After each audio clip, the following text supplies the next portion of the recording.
जय हिंद सर। जय हिंद सर, हम आज बहुत खुशनसीब हैं कि आप जैसे भारत के महान सैनिक से हमारा मिलने का सौभाग्य है और हम आज आए हैं आपके पास। तो हम चाहते हैं कि सबसे पहले आप अपना परिचय हमको दीजिए। सर, मेरा नाम चंद्रकांत सिंह है और मैं सेना में 26 ईयर सर्विस किया हूँ। 20 साल सर्विस किया हूँ। अच्छा, कोर ऑफ सिग्नल्स में मैं सर्विस करता था। अच्छा अभी सर, मैं 1 जून को अभी इसी साल 2022 को सेवा से निवृत्त हुआ हूँ। अच्छा, तो सर आपके पिताजी का शुभ नाम क्या था, हम जानना चाहते हैं। मेरे पिताजी का नाम श्री सूरजपाल सिंह अच्छा, जादौन। अच्छा, सूरजपाल सिंह जादौन। यस। अच्छा सर, हम ये जानना चाहते हैं कि आपका जन्म कब हुआ था। मेरा जन्म 20 जुलाई 1978 को हुआ था। अच्छा, 78 में आपका जन्म हुआ था। यस। और आपके माता पिता हैं अभी आपके? मेरी मदर का एक्सपायर हो गई जब मैं 11 मंथ का था। अच्छा, तब मेरी माताजी का देहांत हो गया था। अच्छा, बहुत दुखद हुआ। और आपके पिताजी? और मेरे पिताजी जब 7 अक्टूबर 2010 को सांप के काटने से उनकी मृत्यु हो गई थी। मैं यूनाइटेड नेशंस के लिए जा रहा था। अच्छा, तो मैं दिल्ली में था, तो वहाँ के लिए हम तैयारी कर रहे थे। जब मेरा वीजा पासपोर्ट बनना था, उसी ड्यूरेशन में मेरे फादर की डेथ हुई थी सांप के काटने से। अच्छा, मैंने बहुत कोशिश किया लेकिन उनको मैं बचाने में कामयाब नहीं हुआ। अच्छा सर, हम एक बात जानना चाहते हैं, जैसे कि आपकी माताजी तो आपको बहुत पहले ही छोड़ के चली गई, तो हम जानना चाहते हैं कि आपको भारतीय सेना में जाने की प्रेरणा अपने पिता ने दी, आपके पिता से मिली या कैसे, क्या हुआ, क्या प्रेरणा आपको मिली जो आप भारतीय सेना में सेवा के लिए गए? सर, मैं एक्चुअली क्या है, ये मेरा बचपन से था कुछ। अच्छा, पता नहीं क्यों था और गॉड गिफ्टेड ही था, या मैं कहूँगा शायद ईश्वर ये चाहते थे कि मैं सेना में जाऊँ। क्योंकि मैं 6 क्लास में जब से पढ़ता था तो तब से मैं फिजिकल की तैयारी करता था। मैं अच्छा, डेली रनिंग के लिए जाता था और अकेला, मेरे साथ में कभी कोई गया तो ठीक, नहीं तो मैं अकेला जाता था। यहाँ से 4 या 5 किलोमीटर डेली मेरे को रनिंग करना, जब से मैं 6 क्लास में था तभी से। अच्छा, और उसके बाद long jump, high jump, 100 metre, 200 metre run, ये मेरा इवेंट थे। अच्छा, प्लेइंग इवेंट थे जिनको कि मैं डिग्री कॉलेज लेवल तक खेला। अच्छा, किसी ने आपको फोर्स नहीं किया सेना में जाने के लिए? नहीं, आपके बचपन से ये मन में ठान रखा था कि मुझे सेना में जाना है? मुझे किसी ने फोर्स नहीं किया जाने के लिए। मैं खुद मतलब इतना ज्यादा लालच था कि मैं जाऊंगा, मैं सेना में जाऊंगा। सेना में? बचपन से मेरा एक उद्देश्य था। अच्छा, मैंने बाकी किसी सर्विस के लिए मैंने कभी अप्लाई नहीं किया। अच्छा, मैंने किया तो सिर्फ और सिर्फ सेना के लिए किया। और मैंने पहले से ये सोच रखा था कि मैं काम करूंगा तो बस देश की सेना के लिए काम करूंगा और देश की रक्षा के लिए काम करूंगा। अच्छा, तो वैसे जब आप ये प्लान बना रहे थे कि आपको भारतीय सेना में सेवा देनी चाहिए, तो कोई और भी अफसर आपके सामने आए होंगे काम करने के लिए? किसी और ने, दोस्त ने कहा होगा, किसी ने कहा होगा कि भाई आप इस जॉब में जा सकते हैं, उस जॉब में जा सकते हैं, तो ऐसा कभी अफसर आया था? किसी ने कहा? ऐसा कभी नहीं आया मुझे, ऐसा कभी किसी ने नहीं बोला, बल्कि मैं दूसरों को बोलता था कि सेना में चलो। कि हाँ, मैं दूसरों को बोलता था कि आप तैयारी करो और हम जो है सेना में चलेंगे। अच्छा, भारतीय सेना आपने कब? मेरे से दूसरे लोग सीखते थे, मेरे को देख करके और मेरे गांव वाले और भी भर्ती हुए। अच्छा, मेरे बाद में काफी। लेकिन मुझे तो एक्चुअल में मैं किसी के कहने से, ऐसा नहीं है कि मैं किसी के कहने से, किसी दबाव में किसी को। अच्छा, बचपन से ही आपके मन में प्रेरणा थी कि मुझे सेना में जाना है? हाँ, मैं 17.5 साल का मैं सेना में चला गया था। अच्छा, मेरे 17.5 साल लगभग एज थी उस समय। अच्छा सर, भारतीय सेना में कौन से सन में आपने ज्वाइन किया भारतीय सेना को? मैं 5 मई 1996 में ज्वाइन किया। 96 में आपने ज्वाइन किया? यस। अच्छा, फिर आपका विवाह कब हुआ? मेरा विवाह हुआ 20 जनवरी 99 को। अच्छा, तो सर आपके बच्चे कितने? मेरे बच्चे 3 बच्चे हैं मेरे पास। अच्छा, बड़ी मेरी बेटी है। अच्छा, जिसकी की शादी हो चुकी है। अच्छा, और उससे छोटा मेरा बेटा है, वो अभी जॉब कर रहा है मेरा। एक अच्छा, जापानी कंपनी है उसने ज्वाइन की। अच्छा, और सबसे छोटी मेरी बेटी है, वो अभी ग्रेजुएशन कर रही है। ग्रेजुएशन कर रही हैं, जो कि IAS बनना चाहती है। Very good. अच्छा, तो आपने अपने, जैसे आपने बताया कि भाई आपके बेटा जापानी कंपनी में जॉब कर रहा है, Yes. तो आपके बेटे को आपने कभी सेना में जाने के लिए प्रेरित नहीं किया? नहीं, मैं उसको एक्चुअल में क्या है, बोला काफी कि तुम भी जो सेना ज्वाइन करो और सेना में जाओ, लेकिन उसका जो कुछ उद्देश्य है वो कुछ अलग है। अच्छा, तो मैं एक्चुअल में क्या है, मैं फोर्स करना नहीं चाहता हूँ। अच्छा, वो चाहता है कि मैं सिविल सर्विस ज्वाइन करूँ। और उसका कहना था कि पापा ईमानदारी से कहीं भी जॉब करो और देश के लिए काम करो, कहीं भी करो। वो कंपनी जापान के लेकिन है दिल्ली में, तो कहीं भी काम करो, ईमानदारी से काम करो, तो वो ही सबसे बड़ी देशभक्ति है। तो बोला ठीक है, आपने जीवन का योगदान दिया है उसके लिए, तो मैं बोला इसके लिए आपको हमेशा सराहूंगा। लेकिन मैं चाहता हूँ कि मैं अपने जो है अपने स्तर से मैं अपनी ज़िंदगी को जीना चाहता हूँ। और दूसरी बात यह है कि इसके कुछ इसका प्रॉब्लम हो गई थी, इसकी आई साइट की इशू हो गया था। अच्छा। ये शूटिंग में था, हम्म। ये पिक्चर शूटिंग करता था। हम्म। तो कारण ये भी था कि पहले ये जाना चाहता था, हम्म। ये चाहता था कि मैं आर्मी ज्वाइन करूँ। अच्छा। लेकिन पिक्चर शूटिंग के दौरान इसकी जो आई साइट थी, थोड़ा इसमें वीकनेस आ गई। अच्छा। तो आई साइट वीकनेस आने के बाद में इसने बोला कि पापा मेरी आई साइट वीक है और मैं मेडिकली में हो नहीं पाऊंगा, मेडिकल में अनफिट हो जाऊंगा। अच्छा। तो मैंने कहा फिर तू अभी तक तो तैयारी कर रहा था, तू बोला था मैं फोर्स में जाऊंगा, आर्मी में जाऊंगा, मैं अफसर बनूंगा। बोला मैं हाँ मैं चाहता था, लेकिन मेरे को आई साइड अब मेरी हो चुकी वीक, और वीक होने की वजह से बोला मुझे लगता है कि मैं अब सेना में शायद मेरा मुश्किल पड़ेगा मेडिकल में। अच्छा। तो बोला इसलिए मैंने जो अपना अभी रूट जो है, इसने पिछले लास्ट ईयर 1 साल पहले इसने जो है बोला कि मैं सिविल सर्विस कर लूँ तो ज़्यादा बेस्ट। अच्छा। ये था चक्कर। अच्छा सर, हम ये जानना चाहता था। अच्छा सर, हम जानना चाहते हैं कि आपके जो पिताजी थे, वो जादौन साहब, क्या नाम बताया था आपने उनका? उनका नाम श्री सूरजपाल सिंह यादव। सूरजपाल सिंह जादौन। तो आपके पिताजी सरकारी सेवा में थे या कुछ और जॉब करते थे? नहीं, मेरे पिताजी किसान थे। किसान थे आपके पिताजी? मेरे पिताजी खेती करते थे। अच्छा। तो आपके पिता ने आपको बहुत मेहनत करके पाल पोस के बड़ा किया? हाँ, मेरे पिता ने मेरे मदर का और मेरे पिता का दोनों का रोल किया है। दोनों का फर्ज निभाया उन्होंने अपने हाँ, आपके पिता क्योंकि ने? माता ने मेरे को 4 महीने से छोड़ दिया था। हाँ हाँ। और जब मैं 11 महीने का था तो मेरी मदर एक्सपायर्ड हो गई आपके 7 महीने बीमार होने के बाद। अच्छा, आपके जो पिताजी थे वो आपकी मम्मी भी थे और पापा भी थे, दोनों थे? हाँ, मेरे पापा दोनों ही फर्ज पूरे करे उन्होंने? मेरे पापा ने दोनों रोल पूरा किया। आपके पिताजी ने कभी आपको माँ की कमी महसूस नहीं होने दी? नहीं। बहुत अच्छा। अच्छा। मेरे पापा को बोला था कि आप मैं अपनी सेकंड मदर का हूँ। मेरी पहली मदर से मेरी 2 सिस्टर हैं। अच्छा। और मैं सेकंड मदर का हूँ। तो मेरे पापा को बोला भी था कि आप जो है तीसरी शादी कर लो, लेकिन पापा ने मना कर दिया। बोला नहीं, मेरा एक बेटा है, 2 मेरी बेटी है, अब मैं शादी नहीं करूँगा। नहीं करेंगे? मना मना कर दिया था। और मेरे पापा हाँ ज़रूर इससे बहुत खुश थे। जब मैं सेना ज्वाइन किया था तो पापा मेरे बहुत खुश थे इस बात से। अच्छा। अच्छा सर, जब आपका विवाह हुआ तो उस समय आप सेना में काम करते थे, सेवा करते थे, या विवाह के बाद आप सेना में गए? नहीं, मैं पहले सेना ज्वाइन कर लिया था। अच्छा। हाँ, सेना मैंने 96 बाद में को ज्वाइन कर लिया था। शादी मेरी बाद में हुई थी। शादी बाद में हुई? हाँ, सेना ज्वाइन करने के बाद मेरी शादी हुई थी। अच्छा, जब आपकी जो धर्मपत्नी हैं, जब उनको मालूम चला विवाह के बाद कि भाई आप एक सैनिक के रूप में देश की सेवा कर रहे हैं, तो उन्होंने कभी आपत्ति उठाई कि आपको सैनिक नहीं बनना चाहिए, कोई और काम करना चाहिए?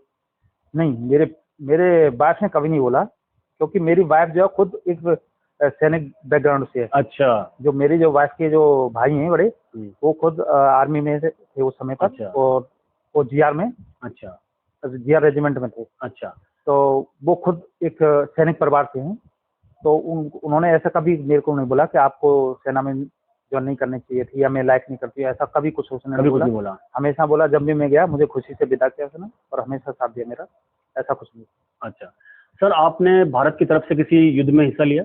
हाँ, मैं कारगिल वार में था। मैं कारगिल वॉर में आप थे? हाँ, कारगिल वार जब चला था हाँ। तो स्टार्ट जब हुआ था तो मैं उस समय कलकत्ता में पोस्टेड था। अच्छा। उसके बाद फिर हमको इमीडिएट हमको पोस्टिंग कर दिया गया था कारगिल में। अच्छा। हाँ, वहीं पर हमारी कंपनी थी कारगिल में। अच्छा। अच्छा। तो वहाँ पर हमको भेज दिया गया था। अच्छा। तो अधिकांश वहाँ पे ज़्यादातर जो पोस्टिंग आई थी, मेरी फर्स्ट यूनिट कलकत्ता में थी, लेकिन अच्छा। सेकंड यूनिट मेरे कारगिल ही मेरी पोस्टिंग आई थी। अच्छा, तो सर हम ये जानना चाहते हैं कि जब आपको मालूम चला कि भारत के साथ कोई समस्या है, या युद्ध के बादल मंडरा रहे हैं, या भारत के ऊपर कोई समस्या आ गई है और दुश्मन भारत की जमीन को देख रहा है, तो आपके मन में पहली प्रतिक्रिया क्या थी? नहीं, प्रतिक्रिया तो बस यही थी कि मुझे एक रात को जो है 11 बजे मुझे बुलाया गया था। तो मुझे बोला गया कि तुमको टाइगर हिल के पास में और सैंडो टॉप है, वहाँ पे जाना है तुमको। तो एक हमारे मेजर चौधरी साहब थे, तो उन्होंने मुझे बुलाया। हम 3-4 को बुलाया रात को। तो मुझे इतना ही बोला कि तुमको कोई लेटर वगैरह देना है तो दे सकते हो। तो हमको 5353 एक हमारा पोस्ट थी, उसको हमको कैप्चर करना था। अच्छा। तो उन्होंने बोला कि जो भी तुम लेटर वगैरह देना चाहो दे सकते हो, और नहीं तो हो सकता है कि हाँ तुम वहाँ पे लौट के ना आओ, क्योंकि इसमें 100% कैजुअल्टी तय थी पहले से ही।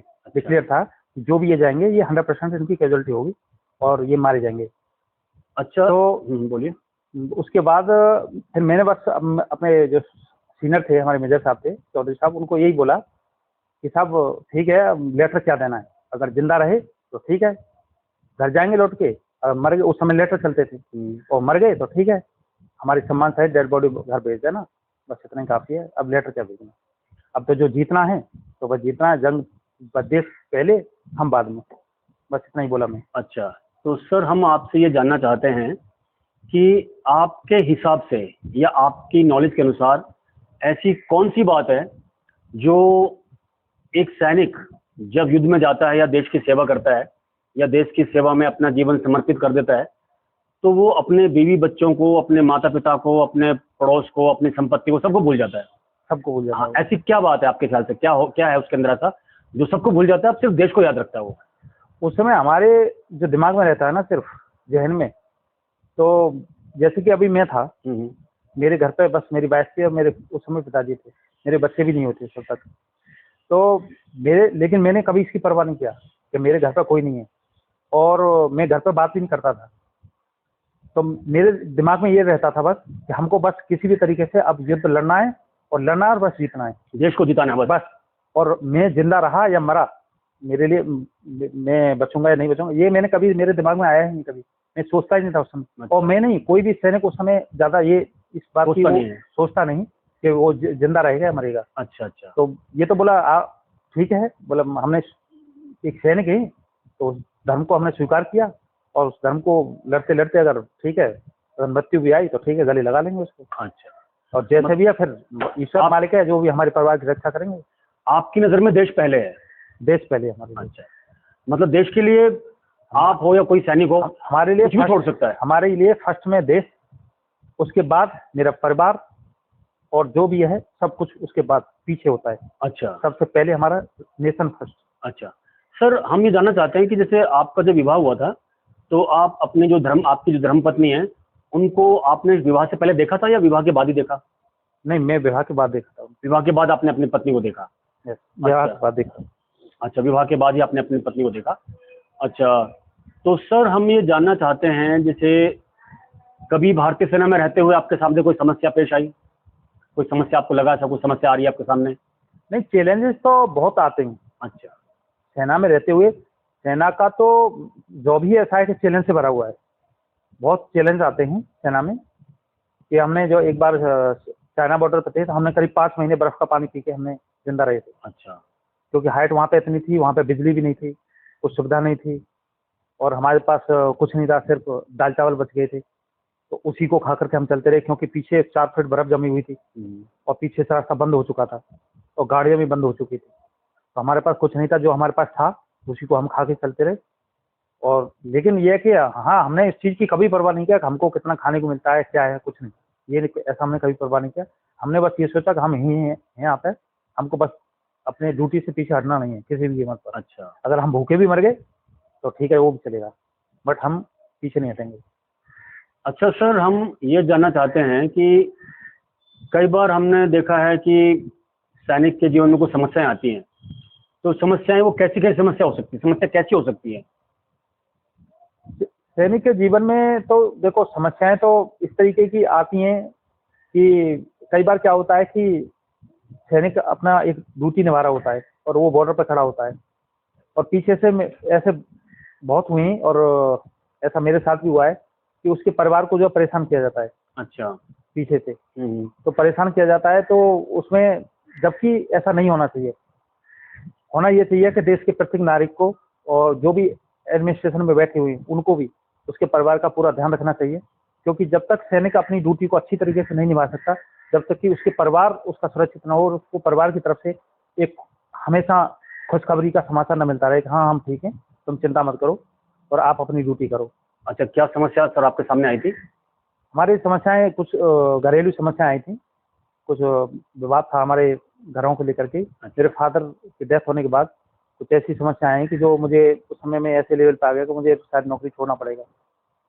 तो काफ़ी मतलब झगड़े वगैरह की सी नौबत आई, लेकिन फिर मैंने उसके लिए लेटर्स वगैरह दिए, मैंने अपने सीनियर्स को बताया, फिर यहाँ पे अधिकारियों को लेटर्स वगैरह दिए गए, तो उसके आधार पर फिर मुझे काफ़ी यहाँ पे सहयोग मिला एडमिनिस्ट्रेशन की तरफ से। तो जो लोग मेरे साथ ऐसा कर रहे थे कुछ, उनको फिर उनके ऊपर थोड़ा सा लगाम लगाई जा सके। अच्छा, लेकिन ये ड्यूटी सिर्फ ये नहीं है कि उनकी, देश के प्रत्येक नागरिक से मैं कहना चाहूँगा कि प्रत्येक नागरिक की ड्यूटी है कि जो आपके देश की रक्षा कर रहा है, वो देश की नहीं है, वो लिए आप भी पीछे खड़े हैं, वो आपकी भी रक्षा कर रहा है क्योंकि आप भी इस देश के नागरिक हैं। ठीक है, बस इतना ही है कि वो आपका बेटा है या आपका भाई है, जो भी है, वो आगे खड़ा हुआ है, फ्रंट में खड़ा हुआ है। तो जो फ्रंट में खड़ा हुआ है छाती पे गोली खाने के लिए, मैं चाहूँगा कि देश का प्रत्येक नागरिक उसको दिल से, तन मन धन से उसको सपोर्ट करे उसको, और उसको कभी ऐसा न लगे कि मैं अकेला खड़ा हूँ या मेरा परिवार अकेला है। अच्छा सर, जैसे आज की जो युवा पीढ़ी है, इसके बारे में आपका क्या विचार है, क्या सोचते हैं युवा पीढ़ी के बारे में? आज की युवा पीढ़ी के बारे में आपका क्या सोचना है? देखो, आज की जो युवा पीढ़ी है, वो एक तो जब से मोबाइल की दुनिया आया है ना, तब से मोबाइल की आने के बाद में कुछ उसका जो माइंड है, ऐसा हो गया कि कुछ मैं देखता हूँ कि अनसोशल हो गया। जैसे कि मोबाइल हाथ में ले लेते हैं तो वो अपने पेरेंट्स से बात नहीं करते हैं। हम भी वहाँ पे सर्विस में थे तो सीनियर से बात नहीं करते थे, क्योंकि अपना मोबाइल ले लेंगे, वो बात करते रहेंगे, वो बात नहीं करेंगे। तो आप अभी जब बात नहीं करेंगे तो एक लगाव होता है, जैसे हमारा भी, हम भी वहाँ पे एक परिवार की तरह रहते हैं। तो जब हमको पता है कि हमारा ये सबऑर्डिनेट है, ये फोन पे लगा हुआ है, जबकि वहाँ पे एक्चुअली ये होना चाहिए कि जब हम आमने सामने एक दूसरे से बात करते हैं, परिवार की समस्याओं को एक दूसरे के साथ शेयर करते हैं, तो हमको भी पता चलता है। ये चीज़ मुझे, जब मैं सीनियर हुआ तो मुझे एहसास होने लगा कि अगर ये मेरे से सब बात करते तो मुझे ये पता चलता कि इनकी समस्याएं क्या है। क्योंकि मैं उनको खुद बोलता था कि भाई तुमको कोई घरेलू समस्या है, कुछ है, किसी भी तरीके की कुछ हो तो मुझे बताना। क्योंकि हमको ये बोला जाता था कि हम आप आपके जो जूनियर हैं उन पर नज़र रखा करो और ध्यान रखा करो, क्योंकि कई बार सुसाइड केसेस वगैरह हो जाते हैं। अच्छा। तो ये हमको इंस्ट्रक्ट किया जाता है कि आपके जो सबऑर्डिनेट है उनकी तरफ ध्यान रखो, और उनकी कोई भी घरेलू समस्या है, कुछ भी है, तो आप अपने लेवल पे उसका समाधान निकालने की कोशिश करो। अगर नहीं हो सकता है तो हमारे कमांडिंग ऑफिसर्स जो थे वो ये हमेशा ये बोलते थे कि आप हमको सूचना दो। अच्छा। ताकि उसकी समस्या का समाधान निकाला जा सके, जो भी इसकी व्यक्तिगत समस्या है, घरेलू समस्या है, या जो भी कुछ भी है, किसी भी तरीके की, ताकि वो ऐसा कोई गलत काम न उठाए जैसे कि हमारे को एक सैनिक साथ दोना, मतलब जान गंवाना पड़े। अच्छा। और किसी भी तरीके का हम लॉस करना नहीं चाहते। तो उस समय पर मुझे ये लगता था कि शायद हमारी जो युवा पीढ़ी है इसको ज़्यादा एकदम से, और खासकर एक जो एक सोल्जर होता है उसको सोशल मीडिया में बहुत ज़्यादा इन्वॉल्व होने की जरूरत नहीं है। और अभी तो आर्मी में जो फेसबुक वगैरह इसको बैन भी किया गया है। अच्छा। और बहुत अच्छा है, और मैं तो खुद इसके फेवर में हूँ कि सोशल मीडिया को, चलो कुछ नहीं तो कुछ हद तक बैन किया गया है, जिससे कि हमारे जो सोल्जर्स हैं ये काफ़ी हनी ट्रैप वगैरह के चक्कर में ये फंसे जा रहे थे। अच्छा। तो जिससे कि हमारे जो सोल्जर्स हैं उनका, जो गलत लोग हैं जैसे पाकिस्तान के ISI वगैरह, वो उनका हनी ट्रैप के जरिए उनका, हाँ, उनका जो है फंसा रहे थे। तो फंसने के बाद क्या होता है कि सोल्जर के पास उसको कुछ समय नहीं आता तो वो आत्महत्या भी कर लेता है कई बार फंसने के बाद में। तो इस तरीके के केसेस हो रहे थे। तो फेसबुक बैन होने के बाद में इस पर काफ़ी लगाम लगी है, और ये बहुत अच्छा है कि इसको सोशल मीडिया को बैन किया गया है। अच्छा, मेरे को ऐसा लग रहा है कि आपका कहने का मतलब है कि जो टेक्निक है उसका पॉजिटिव यूज करो, नेगेटिव यूज मत करो। हाँ, आप ये कहना चाहते हैं? उसका मैं ये कतई फेवर में नहीं हूँ कि आप, ठीक है, इसका सोशल मीडिया का या फोन का आप इस्तेमाल मत करो, पॉजिटिव यूज करो इसका। लेकिन इसका इस्तेमाल बस इतना ही आप इस्तेमाल करो जिससे कि आपका खुद का नुकसान हो, देश का नुकसान हो। हाँ, बहुत अच्छा। राष्ट्र का हमेशा भला हो, किसी भी तरीके की कोई सिक्योरिटी लीक ना हो, किसी भी तरीके का कोई ऐसा ना हो कि आपको किसी हनी ट्रैप में फंसा के कोई आपसे गलत डॉक्यूमेंट मांगे, कोई दस्तावेज मांगे, जिससे कि देश को हानि हो, जिससे कि हमारे देश को कोई नुकसान हो। ऐसा मैं नहीं चाहता कि हमारा युवा पीढ़ी जो है वो भी, और जो अब जाने की तैयारी कर रहे हैं वो भी, कोई भी ऐसा न करे।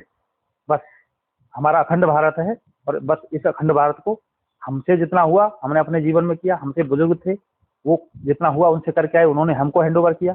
हम चाहते हैं कि हम जो देश की युवा पीढ़ी है उसको हम इसी तरीके से राष्ट्र को समर्पित करते हैं उनको, कि भाई अब तुम्हारे हवाले ये वतन साथियों, और इसकी जो रक्षा है बस ऐसी करना, और अखंड भारत है, अखंड भारत हमेशा बनाए रखना इसको। अच्छा।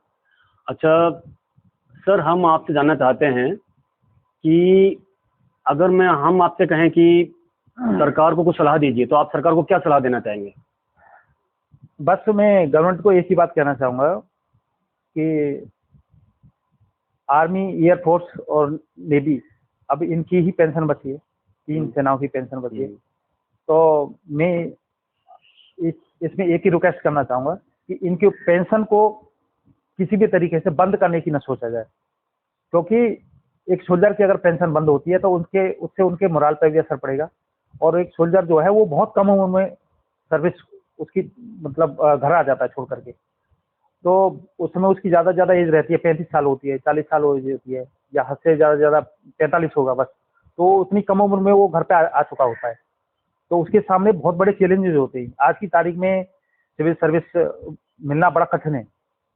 तो उसको जो है कम से कम पेंशन दी जाए। तो पेंशन अगर उसको फैसिलिटी रहेगी तो वो जब भी सर्विस कर रहा है और सर्विस करते हुए उसका ये मोराल अप रहेगा कि ठीक है, अगर मैं घर चला भी गया तो मैं एक ज़िंदगी जी सकता हूँ आराम से। जैसे कि अभी मुझे पेंशन मिलती है और मैं बड़ी अच्छी अपनी लाइफ जी रहा हूँ। और आज भी अगर मुझे बोला जाएगा कि तुमको ठीक है, अगर कोई ज़रूरत पड़ी तो मैं देश के लिए आज भी हथियार उठा के अच्छा, आज भी आप तैयार हैं देश के लिए? यस, मिलने के लिए। अच्छा, जैसे मैं अगर अगर जैसे हम आपसे कहें कि सर भारत, हमारा जो देश, महान देश भारत है, इसके ऊपर कोई खतरा आने वाला है, या इसके ऊपर कुछ हमला होने वाला है, कोई झगड़ा होने वाला है, या हम कुछ भी ऐसे कहें, तो अगर हम आपसे कहें कि सर आपके देश पर कोई समस्या आने वाली है, तो आपकी पहली प्रतिक्रिया क्या होगी? पहली प्रतिक्रिया बस यही होगी, मैं चाहूँगा कि अगर इस तरीके की कॉलिंग हुई और बोला गया कि ठीक है, जो भी एक्स सर्विसमैन है और उनको वापस आना है और उनको देश की रक्षा के लिए फिर से ज्वाइन करना है, तो हम खुशी खुशी ज्वाइन करेंगे और सबसे पहले देश की रक्षा करेंगे हम, और जाएंगे और जितना हो सकेगा हम जिस पावर के साथ लड़ना है लड़ेंगे और देश को जिताएंगे हम। तो हमारे समझ में ये आ रहा है कि चाहे आप आज सेवा में हैं या नहीं हैं, लेकिन अगर आज भी कोई समस्या देश के सामने आ गई तो आप पूरी ताकत से उसका मुकाबला करेंगे। हाँ, आखिरी सांस और आखिरी खून की बूंद तक। अपने बच्चों के बारे में नहीं सोचेंगे आप? नहीं। परिवार के बारे में नहीं। आपकी प्रॉपर्टी कुछ नहीं सोचेंगे? कुछ नहीं, मेरे बच्चे हैं, बड़े हैं, ठीक है, आपका देश आपके लिए पहले है। यस। अच्छा, मैं जब तक जीऊंगा तब तक मेरे लिए देश पहले है। अच्छा सर, इसके साथ ही हम आपसे जानना चाहते हैं कि जनता को क्या संदेश देना चाहेंगे आप? जनता को क्या संदेश देंगे आप? मैं देखो, इस आपके आज इस वीडियो के माध्यम से मैं जनता को यही संदेश देना चाहूँगा कि जो आपके जो युवा हैं उनको हमेशा प्रेरित करो कि वो अपना अच्छा फिजिकल मेंटेन करें, जाएं, देश की सेवा में जाएं। और मैं ये नहीं कहूँगा कि वो सिर्फ इसमें किसान के या मतलब उसके मध्यम परिवार के बच्चे ही जाएं। मैं तो चाहूँगा कि इसमें जो जितने भी हमारे देश के युवा है, उसका कोई हमारे नेता हैं या कोई टीचर हैं, चाहे वो किसी भी डिपार्टमेंट में, अगर बच्चा है, फिट है, तो मैं तो चाहूँगा कि उनको अपने बच्चे को ये प्रेरणा देनी चाहिए कि बेटा ठीक है, तुम कब ज़्यादा नहीं तो कम सेना ज्वाइन करो। और एक सेना ज्वाइन करने के बाद जो आदमी निखर के आता है, जो उसके अंदर देशभक्ति निखर के आती है, वो मैं मानता हूँ कि कुछ अलग ही होती है। और वो शायद ऐसी देशभक्ति उसके अंदर आ जाती है, वो कभी उसके जीवन में फिर कभी निकलती नहीं। और हमेशा देश के लिए और एक ईमानदारी से वो देश सेवा में हमेशा लगा रहेगा। चाहे वो फिर उसको बोलना चाहिए कि ठीक है, तुम कुछ बाद में चाहो आप सर्विस कर लेना, कोई दिक्कत नहीं है। एक जो हमारे देश के जो नेता हैं उनको भी अपने बच्चे को सर्विस ज्वाइन कराना चाहिए। मैं तो ये चाहूँगा। फिर उसके बाद वो विधायक बने, मंत्री बने, प्रधानमंत्री बने, तो वो पहले एक देश का सोल्जर होना चाहिए, उसके बाद वो मंत्री और प्रधानमंत्री बनना चाहिए। बहुत अच्छी बात, बहुत अच्छी बात। ताकि वो प्रधानमंत्री भी अगर बने तो उसके पता हो कि एक जो हमारा जो देश है उसके सामने चैलेंज क्या क्या है, सेना किस चैलेंज से लड़ रही है, और उसको आगे, ताकि वो खुद उन समस्याओं को समाधान कर सके। जब भी वो पावर पर बैठे तो उसको खुद समस्याओं को उसको निराकरण आए कि भाई ये समस्याएं हैं, इनको मैं चैलेंज करके आया हूँ और इनकी समस्याओं का मुझे समाधान करना है। अब जिसने सेना के अंदर सर्विस ही नहीं किया, उसको समस्याओं को पता क्या है, कैसे पता चलेगा उसको? एक इलेक्शन लड़ा, इलेक्शन लड़ने के बाद में आप ठीक है, आप दिल्ली में जाके बैठ गए, संसद में बैठ गए, सांसद बन गए, तो फिर समस्याओं को जब पता ही नहीं तो उनका समाधान कैसे ढूंढोगे फिर आप? तो समस्याएं तो तब ना आपके दिमाग में आई जब आपने उस सेना की सर्विस को ज्वाइन किया हो।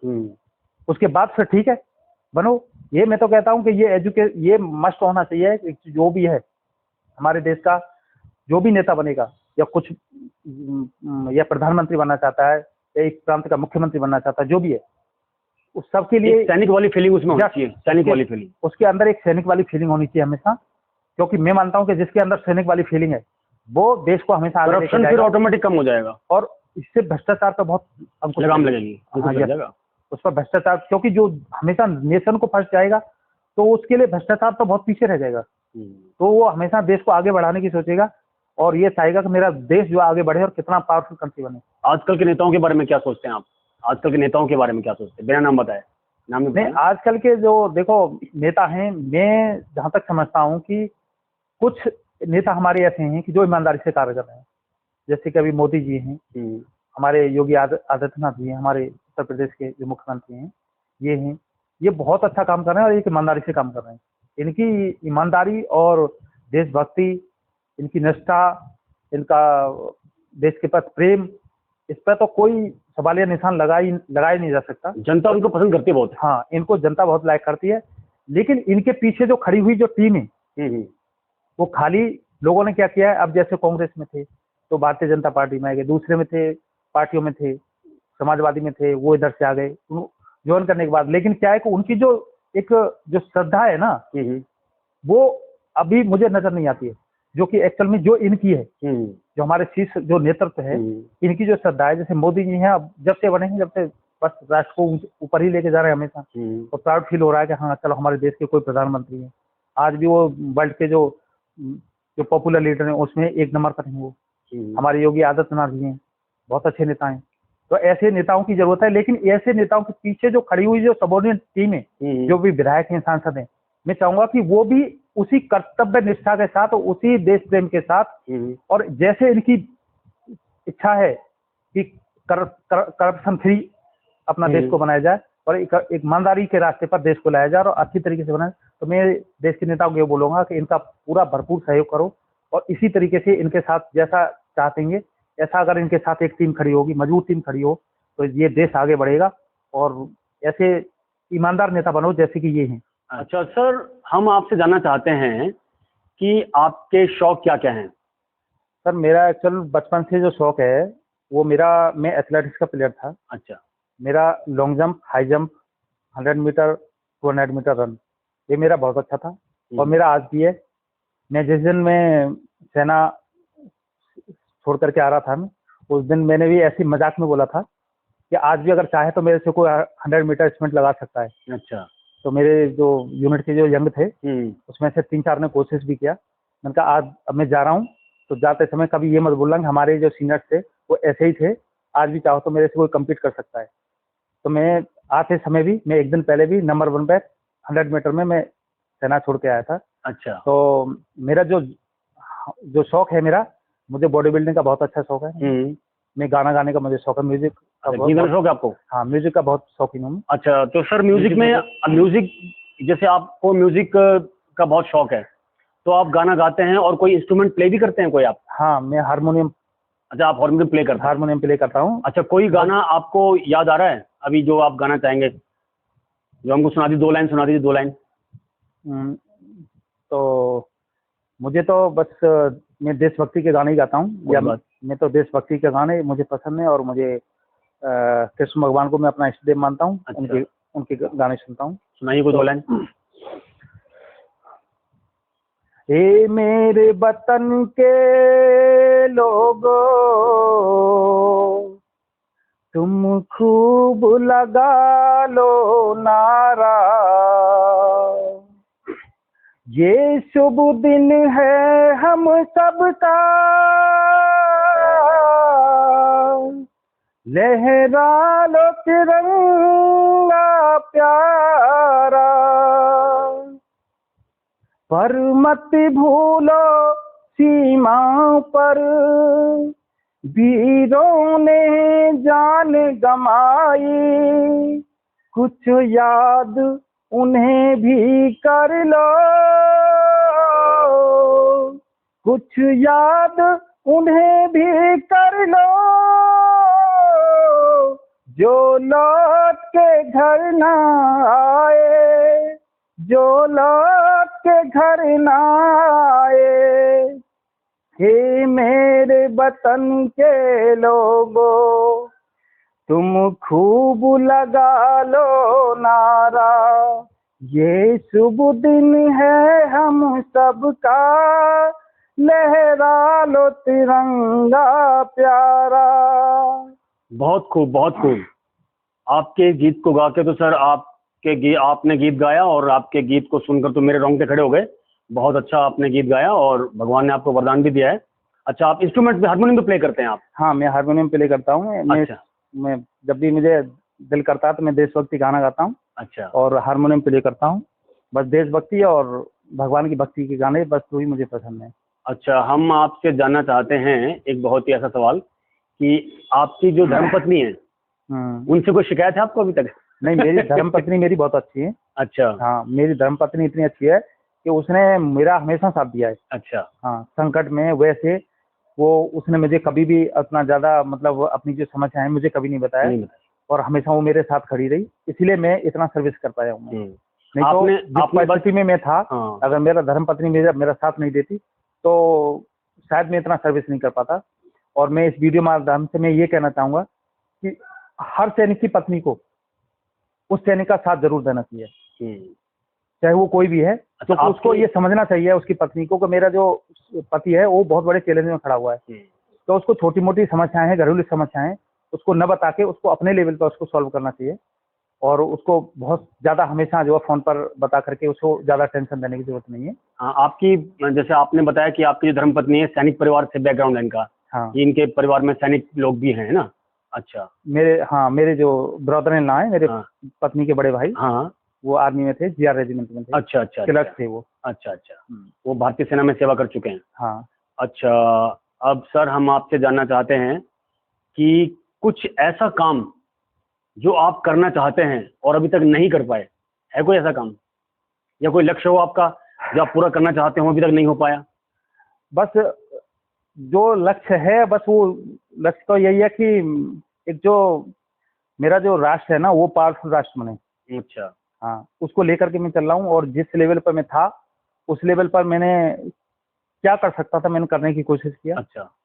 और आगे अगर मुझे मौका मिला तो बस मैं यही है कि अगर भगवान ने चाहा, अगर मैं कभी ईश्वर को मंजूर हुआ और मैं नेता बना, तो मैं देश को एक नंबर राष्ट्र बनाना चाहता हूँ। अच्छा, तो आप पॉलिटिक्स में भी इंटरेस्टेड हैं? हाँ, मैं अगर मुझे देश के लिए मुझे जाने की जरूरत पड़ी तो जाएंगे आप? तो मुझे जाऊंगा जरूर, क्योंकि मुझे एक बार किसी ने ऐसे बैठा हुआ था तो मुझे ये बोला था कि जिस तरीके से चल रहा है कि कश्मीर जो है कहीं हमारे हाथ से चला नहीं जाएगा, तो मैंने उनको ये बोला था कि जब तक मैं जीवित हूँ तब तक तो कश्मीर नहीं जा सकता। बहुत अच्छी बात, बहुत खूब। बोला इतना बड़ा आपके ये चैलेंज इतना बड़ा कर रहे हो? मैंने कहा हाँ, क्यों नहीं कर सकता, मैं देश का नागरिक हूँ। जब मैंने कसम खाई है कि मैं अंतिम सांस तक अखंड भारत है और उसको देखना चाहता हूँ और रहेगा, और उसके लिए मैं कुछ भी कर सकता हूँ। अच्छा। तो मैंने उनको ये बोला था कि अगर मैं सैनिक हूँ, ठीक है, मैंने वहां ड्यूटी किया, और मुझे देश के लिए अगर जरूरत पड़ी तो मैं पॉलिटिक्स भी ज्वाइन करूंगा, मैं देश सेवा करूंगा मैं। और मैं देश को जितना मजबूत हो सकता है मैं उतना मजबूत लेके बनाना चाहूंगा, और सबसे पहले मैं देश की सेना को मजबूत बनाना चाहूंगा। अच्छा। और क्योंकि मैं इसलिए चाहता हूँ कि एक बार चाइना के एक जनरल साहब गए थे वहाँ, अमेरिका गए थे, तो उन्होंने आकर के ये बोला था कि अमेरिका का एक सोल्जर हमारे 10 सोल्जर के बराबर है, और मैं ये चाहूंगा कि हमारा एक सोल्जर अमेरिका के 10 सोल्जर के बराबर हो। बहुत बढ़िया। ऐसा राष्ट्र जिस दिन मैं बना दूंगा, ऐसा सेना जिस दिन मैं मजबूत बना दूंगा, उस दिन मैं समझूंगा कि मेरा जो सपना था वो साकार हुआ, और मेरा जो कर्तव्य था मैंने देश के लिए पूरा किया। बहुत अच्छा, अगर मुझे मौका मिला तो। सर आपसे बात करके हमको बहुत अच्छा लगा और आपके जीवन से बहुत हमको प्रेरणा मिली। हम आपका धन्यवाद करते हैं कि आपने अपना कीमती समय हमारे लिए निकाला और हमसे बात की। हमसे बात करने के लिए आपका बहुत बहुत धन्यवाद। Thank you sir. जय हिंद सर, आपने आया। जय हिंद सर। जय हिंद। थैंक यू, आपने मेरे को इस वीडियो के माध्यम से आपने मेरे विचार व्यक्त करने का मुझे मौका दिया, और इस राष्ट्र के सामने मुझे अपने विचार व्यक्त करने के लिए आपने बहुत अच्छा जो मौका दिया है, इसके लिए मैं आपको बहुत बहुत धन्यवाद कहूँगा, और थैंक यू। धन्यवाद सर। जय हिंद। जय हिंद। वीर महाबली योद्धा को लाइक और शेयर करना बिल्कुल ना भूलें। और हाँ, अगर आपने अभी तक हमारे चैनल को सब्सक्राइब नहीं किया है तो कृपया सब्सक्राइब भी जरूर करें। धन्यवाद।